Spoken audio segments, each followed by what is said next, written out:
However, something happened while I was an undergraduate at the University of Ibadan, studying electrical engineering. My mom always wanted me to study outside Nigeria, but I could not bear the thought of being far away from my family for so long. So we agreed on a compromise. I would complete my first degree in Nigeria and do my master's abroad. I was born in Canada, and being a citizen would have made it easy for me to study there, or even in the United States. By God's grace, the money was available. Thinking back now, maybe I should have listened to my mom. Back in school, I was very jovial and easygoing. I had lots of friends, and was quite popular in my faculty and hostel. Many of my classmates fondly called me half-caste. My tall figure and long hair often made people look twice. I was advised several times to participate in beauty contests, but I always declined. All I could think about was pleasing God, being the best student in my faculty, and making my parents proud. I attended a Pentecostal fellowship on campus, and I was in charge of the academic welfare of the members. The academic unit, headed by me, organized tutorials, prepared study materials, and compiled past questions. It always gave me great joy whenever I received testimonies of students progressing academically. As expected, many guys showed interest in me on campus. Both qualified believers and unqualified unbelievers. Whenever I had the chance, I tried to preach to the unbelieving toasters. Some responded angrily, but it never bothered me.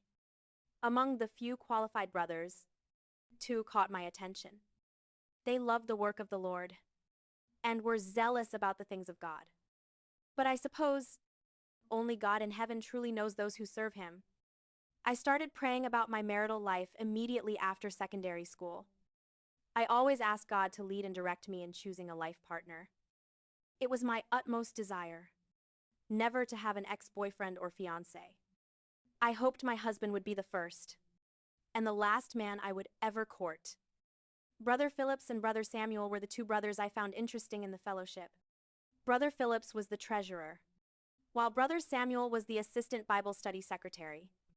When you listened to Brother Samuel explain the Word of God, you would think he was present when the scriptures were written. After a wonderful prayer meeting during my 4th year, Brother Samuel sent me a message asking me to wait after service. We had been close friends for a while, and he had already made his intention about marriage known. As I sat waiting for him to finish his meeting, I remember thinking, I hope he is not coming to ask me again. When he was done, he came and sat beside me. We exchanged pleasantries, and he asked about my day. Then he was direct.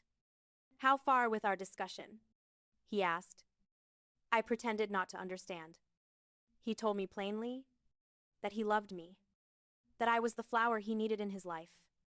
I asked him for more time to pray, and seek God's leading. He agreed, but not without jokes. Then he invited me to celebrate his birthday with him. Just the two of us. I told him I would think about it. I could not promise anything. A week later, I had completely forgotten about his birthday. Schoolwork, tutorials, and fellowship activities occupied my mind. The day before his birthday, he called me. It was clear. I had forgotten. He sounded disappointed and angry. Unable to say no, I reluctantly said yes. That night, I could not sleep. My mind was restless and troubled. I tried to reassure myself. It is only a birthday. Nothing serious. Eventually, I drifted off to sleep.